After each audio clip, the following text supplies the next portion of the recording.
کتنی بڑی سے بڑی ٹینشن ہونا، ٹائم سب سے بہترین مرہم ہے، یہ خوب یاد رکھو. جب میرے پاس کوئی پریشان آدمی آتا ہے نا، جس کو کوئی بہت بڑا غم پہنچا ہو اور اس کی حالت خراب ہو رہی ہو، میں اسے ایک بات لازمی کہتا ہوں کہ وقت سے بہترین مرہم دنیا میں کوئی نہیں. یہ ٹائم گزار لو، اس ٹائم کو کیا کرو، گزارو بس. جیسے جیسے ٹائم گزرے گا نا، حالات اپنے آپ کو خود ہی ایڈجسٹ کرتے چلے جائیں گے. اللہ نے انسان کے باڈی میں ایسی ایک لچک رکھی ہے.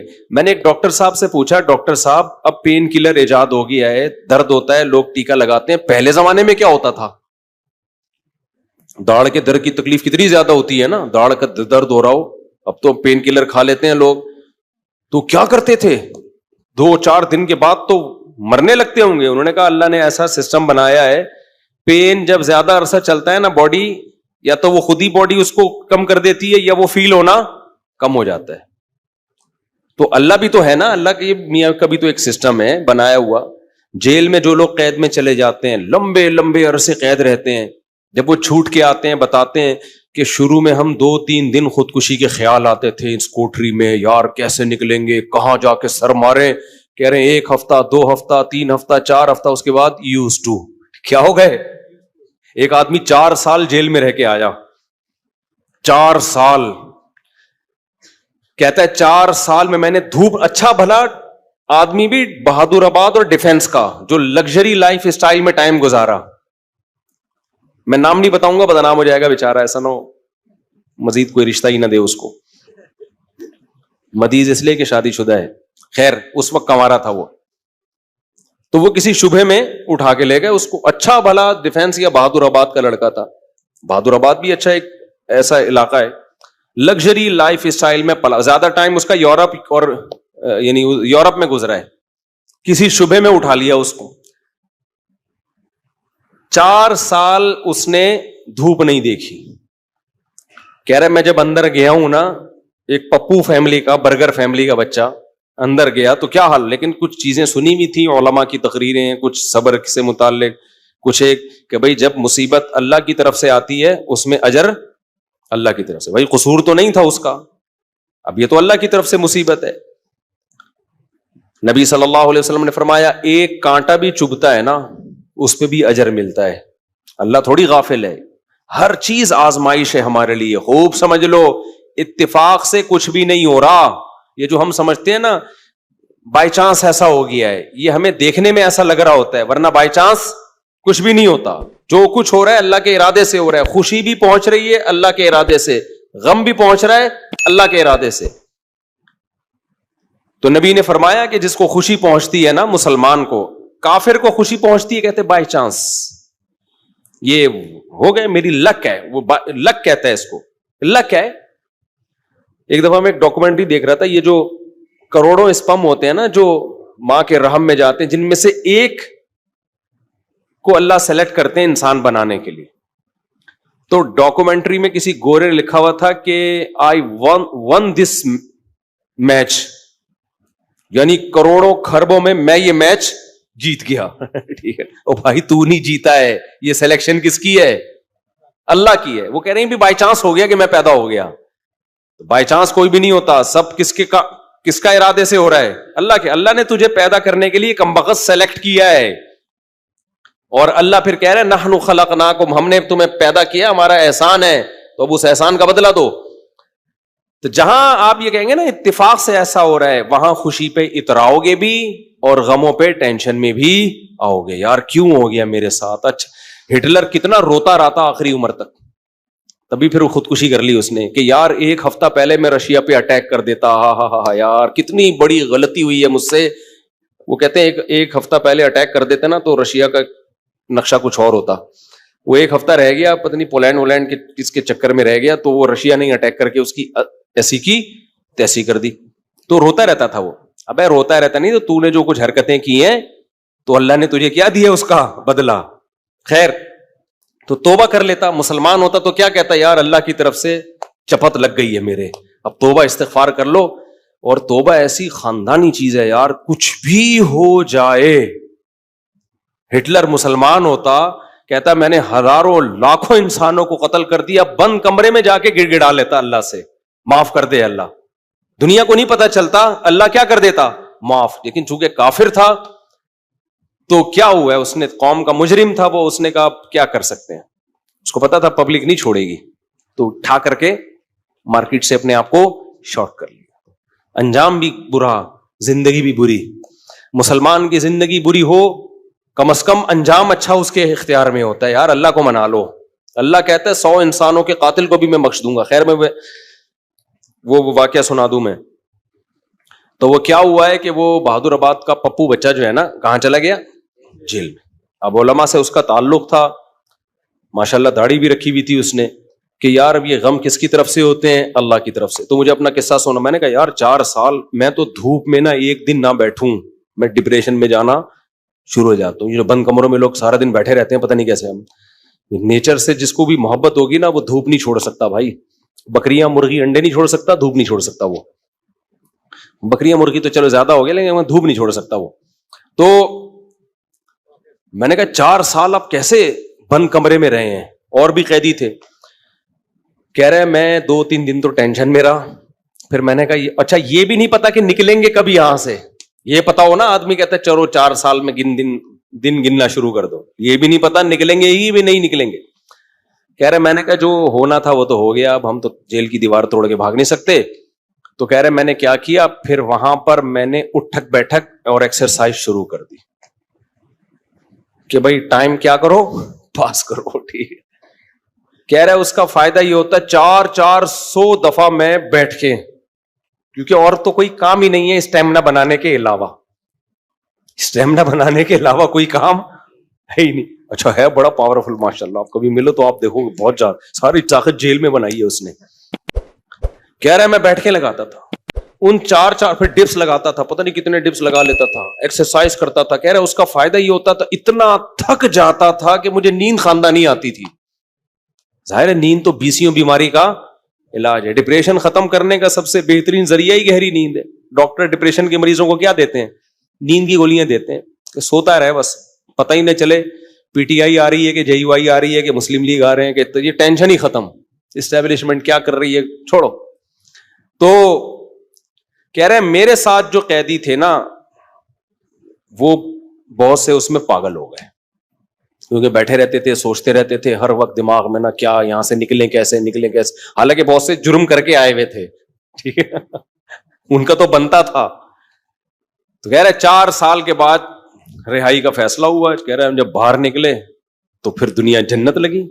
پھر اب اس نے 4 شادیاں استغفر اللہ کی ہیں, تو خیر کی ہیں, واقعی 4 کی ہیں. کہہ رہے اس سے مجھے پاور کیا ملی. کہہ رہے ہم تو مجرم تھے نہیں, ہم جب باہر آئے نا ہم نے کہا اچھا یہ ہوتا ہے, ٹوٹل سزا کیا ہے, کچھ بھی کر لو یہ ہے. تو کہہ رہے میرے اندر اتنا اسٹیمنا پیدا ہو گیا دنیا میں کچھ کر گزرنے کا. آپ کو پتا ہے جیل ہمارے مجرم بناتے ہیں, جیل میں جا کے نا اسٹیمنا بڑھ جاتا ہے مجرم کا, سمجھ رہے ہو. ایک تو اس کو یہ پتا ہوتا ہے آئندہ اس طرح سے کام کرو گے تو پکڑے ہی نہیں جاؤ گے, اس طرح سے کیا تھا تو پکڑا گیا تھا نا, اب یہ والی غلطی نہیں کرنی. تو اس لیے شریعت میں جیل کی سزا نہیں ہے, شریعت میں ہے کہ اسی وقت نمٹا دو. چوری کی ہاتھ کاٹو, چلو بھائی نکل پتلی گلی سے, شاباش. ہم کیا کرتے ہیں چوری کی جیل, تو کہتا ہے یار اس دن وہ سی سی ٹی وی کیمرہ دیکھنا بھول گیا تھا میں, آئندہ تھوڑا خیال کروں گا.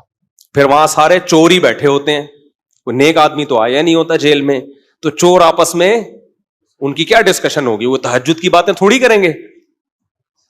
وہ ابھی تو نے کیا کرتا ہے, وہ میں نے اتنے بندے مار دیے, آپس میں ان کا گینگ بنتا ہے. پھر آپس میں نمبر ایک دوسرے کے ساتھ وہ شیئر کرتے ہیں کہ جب باہر نکلیں گے تو پھر دیکھتے ہیں ہم. اور 4 سال میں 10 سال میں کیا کچھ ہوتا ہی نہیں ہے, تو کچھ کرنے کی صلاحیت ان میں ویسے ہی ختم. وہاں جا کے کوئی یہ تھوڑی کہ وہ ماسٹرز کر رہے تھے یا پی ایچ ڈی کے اسکالر بن کے باہر آئے, یا کوئی انجینئرنگ مکمل کر لی اب باہر جاب ملے گی. 4 سال 8 سال زندگی بہترین ان کے ویسے ہی برباد ہو گئے. اب ان کے پاس کمانے کے لیے چپل چوری کے علاوہ اور کوئی راستہ ہوتا نہیں ہے, یا باقی چوریاں ڈکیتیوں کے علاوہ کوئی راستہ ہی نہیں ہوتا ان کے پاس. تو نظام اتنا گندا ہے, اس لیے اسلام نے سزا رکھی ہے, اس میں ادھار نہیں رکھا. قصاص ہے, ثابت ہو گیا کہ بھائی اس نے بندہ مارا ہے, فوراً پکڑ کے وارثوں کے حوالے کیا جائے گا. بھائی تمہارا باپ مارا ہے, تم بتاؤ کیا کرنا ہے. اب وہ فیصلے میں دیر کر رہے ہیں تو اس دوران جیل میں بند کیا جائے, بھاگ نہ جائے. جیل میں اس کو تمام سہولتیں دی جائیں گی, بھائی یہ بندہ ہے بھاگے گا نہیں, جلدی 1 ہفتہ ہے آپ کے پاس, فیصلہ کرو, گردن اڑانی ہے یا اس سے بارگیننگ کرنی ہے. تو بارگیننگ میں جو ٹائم لگ رہا ہے اس دوران جیل میں رہے, ایک الگ بات ہے. ایک آدھ ہفتہ سعودی عرب میں ایسا ہی ہوتا تھا, آپ کا پتہ نہیں کیا ہو رہا ہے, قصاص. اب 1 ہفتہ, اس کے بعد سر قلم کرنا ہے, چلو بھائی اڑا دو سر اس کا. سر نہیں قلم کرنا, پیسے لے کے چھوڑنا ہے, پیسے لے بھائی, اور جو بھی رہن کے طور پر اس کی پراپرٹی رکھوائی, چل بھائی نکل, ختم. ہماری عدالتوں پہ بوجھ کتنا ہے دیکھو, 20 سال پرانی فائلیں جج کے پاس پڑی ہوئی ہوتی ہیں. اسلام میں قصاص ہے. دانت توڑ دیے, ٹائم نہیں ہے بھائی, کون سا والا دانت توڑا, یہ والا, اب بتا دانت توڑنا ہے اس کا. دیکھو نبی صلی اللہ علیہ وسلم کی خدمت میں کتنا زبردست واقعہ ہے. حدیث میں آتا ہے, حضرت انس رضی اللہ تعالی عنہ کی جو پھپھی تھی نا, کس کی؟ حضرت انس ابن مالک کی پھپھی. حضرت انس نبی کے خادم تھے. ان پھپھی نے اپنی باندی کو مکہ مارا یا تھپڑ مارا, تو وہ باندی کا دانت ٹوٹ گیا. جو لونڈی تھی نا باندی, اس کا دانت ٹوٹ گیا. صحیح ہے نا. تو نبی کے پاس کیس آیا, تو آپ نے فرمایا اللہ کی کتاب کے مطابق فیصلہ کروں گا. تو کتاب اللہ تو یہی کہتی ہے دانت کے بدلے دانت. تو اب بڑے مسئلہ ہو گیا کہ بھائی یہ تو اتنے خاندانی لوگ ہیں, اور باندی یہ تو لونڈی ہے, لونڈی کا دانت ٹوٹ گیا, ملازم کو تھپڑ مارا, دانت ٹوٹ گیا, تو اب سیٹھ صاحب کا بھی دانت توڑا جائے کیا؟ گوروں کے ایسا کوئی قانون نہیں ہے. اسلام میں ہے کہ بھائی دونوں انسان ہیں, تو دونوں کے دانت کی سیم ویلیو ہے. تو نبی نے فیصلہ کیا دانت کے بدلے دانت توڑا جائے گا. یہ بھی نہیں دیکھا کہ انس بن مالک میرے شاگرد ہیں, 10 سال میری خدمت کی ہے, تو اتنی خدمت گزار ہیں, تو ان کی پھوپھی کے ساتھ میں رعایت کروں. فرمایا نہیں, میں فیصلہ کروں گا کتاب اللہ کے مطابق. تو کتاب اللہ میں کیا تھا؟ دانت. اچھا, باندی کو یہ توقع نہیں تھی کہ میری جو مولا ہے, آقا ہے, اس کے دانت توڑے جائیں گے. ان لوگوں کو یہ توقع نہیں تھی. تو جب نبی نے فیصلہ کیا نا, تو پھر انہوں نے پھر معاف کر دیا کہ بھائی, انہوں نے کہا کہ یہ تو ہماری مولا ہے, مالکن ہے, میں اس کا دانت کیسے توڑ سکتی ہوں. تو پھر انہوں نے خود ہی معاف کر دیا. تو پھر نبی نے, کیونکہ اس کو حق ہے, تو کیس 2 منٹ میں کیا ہو گیا؟ ختم. اگر انگریز کی حکومت ہوتی یا ہماری پاکستانی حکومت ہوتی, اب تک چل رہا ہوتا وہ کیس. دونوں مر چکے ہوتے, دونوں قبروں میں جا چکے ہوتے, ابھی تک ان کے دانت کے کیس کی فائلیں بولو موجود ہوتی, اور پوسٹ مارٹم ہو رہا ہوتا, کون سا والا دانت ٹوٹا تھا, ہلا تھا یا ٹوٹا تھا, ان کے مکے سے ٹوٹا. ایسا گندا غلیظ نظام ہمارے اوپر مسلط ہے, اس میں انصاف کے علاوہ سب کچھ ملے گا آپ کو. تو اسلام نے کیش سزائے رکھی ہے, ٹھک ٹھک ٹھک کر کے, کہ بھائی تھپڑ کے بدلے میں کیا ہے؟ تھپڑ. تو قصاص کا نظام رکھا ہوا ہے اللہ میاں نے بڑا زبردست. وَكَتَبْنَا عَلَيْهِمْ فِيهَا أَنَّ النَّفْسَ بِالنَّفْسِ وَالْعَيْنَ بِالْعَيْنِ وَالْأَنْفَ بِالْأَنْفِ وَالْأُذُنَ بِالْأُذُنِ وَالسِّنَّ بِالسِّنِّ وَالْجُرُوحَ قِصَاص. کیا زبردست آیت ہے. اللہ فرماتے ہیں ہم نے لکھ دیا ہے, آنکھ کے بدلے آنکھ. کسی نے تمہاری آنکھ پھوڑی ہے, تم کورٹ میں جاؤ گے, جی اس نے آنکھ پھوڑی ہے, یہ ثابت کرو گے, دلائل سے ثابت کر دیا, کورٹ کہے گی تو بھی پھوڑ دے اس کی یہ والی آنکھ. البتہ یہ کام ڈاکٹر سے لیا جائے گا, ویسا نہ ہو پھوڑنے پھاڑنے میں کچھ اور ہی نہ پھوڑ پھاڑ دے, اتنا لمبا چھورا مارے کہ پیچھے سے ہی نکال دے. تو اس میں ماہرین سے مدد تو لی جائے گی, لیکن یہ ہوگا بھائی آنکھ ضائع کی ہے تو تمہاری بھی آنکھ ضائع کی جائے گی. دانت توڑا ہے, سن بسنی, دانت کے بدلے دانت. سمجھ رہے ہو؟ تو یہ پوری قرآن نے ڈیٹیل بیان کی ہے. یہ ہوتا ہے انصاف, اٹ از کالڈ انصاف. اس میں جس نے جرم کیا شراب پی کے آیا تھا یا بغیر شراب کے کیا ہے, اس سے کوئی فرق نہیں پڑتا. یورپ امریکہ میں ہوتا ہے پی کے آپ نے دانت توڑ دیا تو کہتے ہیں سزا ہلکی ہے, کیونکہ آپ پیے ہوئے تھے, آپ کو ایکچولی پتہ نہیں تھا کہ میں کیا کر رہا ہوں. اسلام کہتا ہے پینا یہ آپ کا ہیڈ ایک ہے, جو جرم پینے کے بعد ہوگا آپ کو اس کی پوری پوری سزا ملے گی. تبھی اسلام میں احناف کا یہ موقف ہے کہ شراب پی کے طلاق دے دی تو ہو جائے گی. آپ یہ نہیں کہہ سکتے کہ میں نشے میں تھا, ہو جائے گی طلاق. کسی حدیث سے نہیں ہمیں پتہ چلتا کہ نشے میں طلاق واقع نہیں ہوتی, خوب سمجھ لو. تو اگر شراب کسی نے خود پی ہے تو وہ اس کا ایسا نہیں ہے کہ اپنے تصرفات اس کے کالعدم ہوں گے, تو بندہ مارے گا.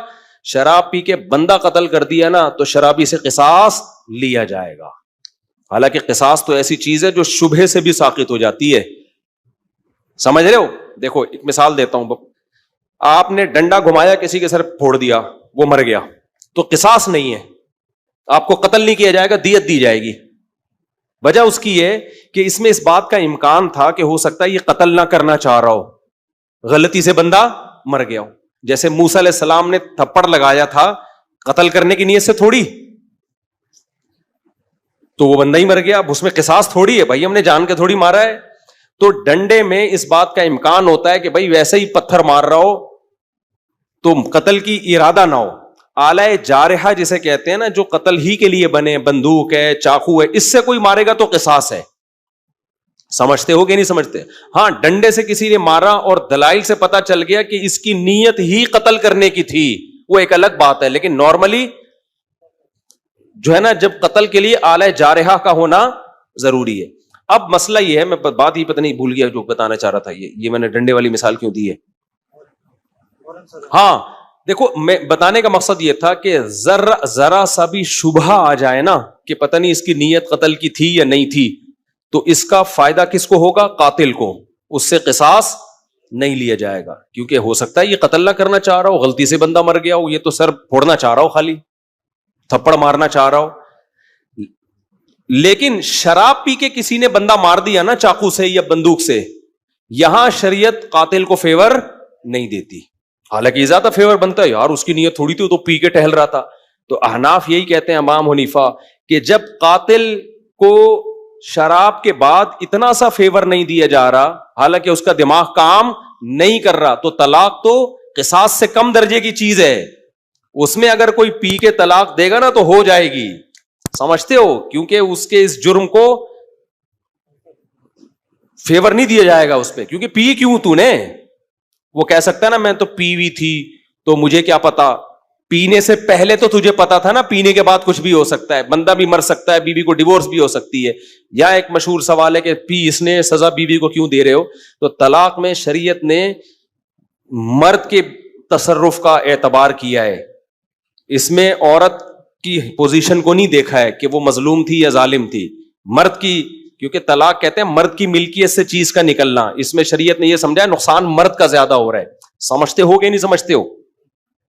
تو اب یہاں پر بھی یہی ہے کہ اگر کوئی بلا وجہ بیوی کو طلاق دے دے تو بھی تو عورت کا کیا قصور ہے, لیکن پھر بھی ہو جائے گی. تو ہم کہتے ہیں شراب پی کے دے رہا ہے تو بطریق اولا ہوگی. تو آج کل بہت زیادہ ہو رہا ہے, اور پھر لوگ فتوے دائیں بائیں سے لے آتے ہیں کہ جی وہ فلاں نے, سعودیہ کے مفتی نے فتویٰ دیا ہے طلاق نہیں ہوئی چونکہ پی وی تھی, فلاں نے فتویٰ دیا. آج کیا ہوا ہے, ایک آدمی نے کھڑے کھڑے بیوی کو 6 طلاقیں دی ہیں.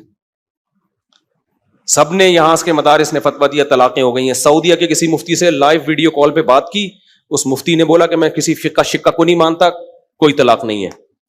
تو میں نے کہا یہی اس کے جاہل ہونے کی دلیل ہے کہ 1400 سال سے جو اسلامی قانون مرتب ہوا ہوا آ رہا ہے, اس جاہل آدمی کو وہ پتہ نہیں ہے, اور یہ اٹھ کے آیا ہے اسلام سکھانے کے لیے. تو یہ جو کہتے ہیں نا فقہ شقہ نہیں مانتا, اس کا مطلب ہوتا ہے سارے گھاس کھا رہے تھے, ہم اکیلے آئے ہیں دنیا میں جو اب قرآن و سنت کو ہم نے سمجھا ہے. خیر, تو کہاں سے کہاں بات چلی گئی؟ بہت اسپیڈ مار رہا ہوں آج میں. ہاں, بہادر آباد سے پھر وہ جیل سے نکلے. ہاں, تو یہ میں عرض کر رہا تھا کہ اسلام کا نظام کتنا بہتر ہے یار. زنا کیا ہے 100 کوڑے مارو, چھوڑ دو بس اس کو, پھر ملامت نہ کرو اس کو. شادی شدہ نے زنا کیا, رجم کرو, قصہ ختم, چلو بھائی. کمارے نے زنا کیا, 100 کوڑے دونوں کو چترال لگاؤ اور چھوڑ دو ان کو. کسی نے زنا کی غلط تہمت لگا دی, 80 کوڑے لگاؤ, چھوڑ دو, چل بھائی. کیس نہیں ہے لمبے لمبے, سمجھتے ہو کہ نہیں سمجھتے ہو؟ تو لمبے لمبے کیس نہیں ہے. تو ہمارے یہاں تو بہت ہی گندا نظام چل رہا ہے یار, اللہ بچا کے رکھیے, جیلوں سے اللہ بچائے. جیلوں میں خارش کی بیماریاں لگتی ہیں, پتہ ہے آپ کو, ایک دوسرے کی پھوڑے پھنسیاں ٹرانسفر ہو رہے ہوتے ہیں. گندگی کا ایک نظام ہے, بہت ہی گندا نظام ہے جیلوں کا. تو وہ صاحب جیل میں 4 سال جب کاٹ کر آئے تو کہہ رہے ہیں میں اتنا کانفیڈنس پیدا ہو گیا. لیکن چونکہ بندہ 2 نمبر نہیں تھا, جب 2 نمبر نہیں تھا تو برائیوں کی طرف نہیں گیا, اچھائیوں میں کانفیڈنس پیدا ہو گیا. تو اچھائی آپ کو پتا ہے, جس نے میرے بیان سنے ہو, ایک اچھائی تو اس کو پتہ ہی ہوتی ہے کہ شادیاں میں نے 4 کرنی ہے. تو کہہ رہا ہے میں جیل سے باہر نکلا نا, بیانات میرے سنے میں تھے, تو کہتا ہے میں نے سوچا کہ اب کسی کا باپ میرے کو روک کے دکھائے 4 شادیوں سے, کیونکہ اتنی ٹینشن جیل میں, کہہ رہے میں نے اٹھا لی ہے کہ اب ٹینشن میرے لیے مسئلہ نہیں. کیونکہ دوسری میں آدمی ٹینشن کی وجہ سے نہیں کرتا نا, کہہ رہے ٹینشن کی ایسی کی تیسی. دیکھو اس نے صبر کیا نا, تو یہ جیل اس کے حق میں کیا ہو گیا؟ مفید. اگر صبر نہ کرتا, جلد بازی والا کام کرتا, جیل میں بیٹھا رہتا, یہ کیا ہو رہا ہے میرے ساتھ, میں نے تو کوئی ایسا گناہ نہیں کیا, اللہ کو میں ہی ملا تھا, کبھی حکومت کو گالیاں دیتا, کبھی پولیس کو گالیاں دیتا, کبھی فوج کو گالیاں دیتا, کبھی عمران خان کو, کبھی مسلم لیگ کو, کبھی کس کو. ان پہ کچھ بھی اثر جو بھی نہیں رینگتی ان کے اوپر. کیا خیال ہے؟ ان پہ جو بھی نہیں رینگتی, کسی پہ کچھ بھی نہیں ہونا تھا. اور اللہ کو بھی ایسے لوگ اعتراض کرنا شروع کر دیتے ہیں. اس نے یہ بولا بھائی میرے بس میں جو ہے میں وہ کروں گا, جو میرے بس میں نہیں ہے وہ میں نہیں کر سکتا.